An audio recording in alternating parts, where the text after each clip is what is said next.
అయోధ్య రామాలయంలో రామ్లల్లా విగ్రహాన్ని ప్రతిష్ఠించి ఏడాది కావస్తుంది.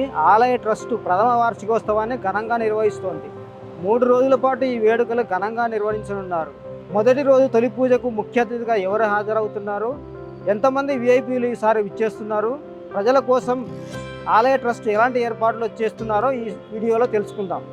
ఉత్తరప్రదేశ్లోని అయోధ్య రామాలయంలో గతేడాది జనవరి 22న రామ్లల్లా విగ్రహ ప్రతిష్ఠ జరిగింది.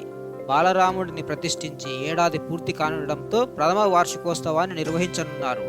హిందూ క్యాలెండర్ ప్రకారం ఏటా పౌష్య శుక్ల ద్వాదశి అంటే కూర్మ ద్వాదశి రోజున నిర్వహించాలని వేద పండితులు సూచించారు. దీంతో శ్రీరామ జన్మభూమి తీర్థక్షేత్ర ట్రస్ట్ ఈ వేడుకను ఈ నెల 11 నుంచి 13వ తేదీ వరకు నిర్వహిస్తున్నట్లు ప్రకటించింది. అయోధ్యలోని పలు ప్రాంతాల్లో యువ కళాకారుల ఆధ్యాత్మిక కార్యక్రమాలు ఉంటాయని ట్రస్ట్ ప్రధాన కార్యదర్శి చంపత్ రాయ్ తెలిపారు. ఇప్పటికే దేశవ్యాప్తంగా ఉన్న సాధువులు, పీఠాధిపతులు, భక్తులకు ఆహ్వానాలు పంపామని వెల్లడించారు.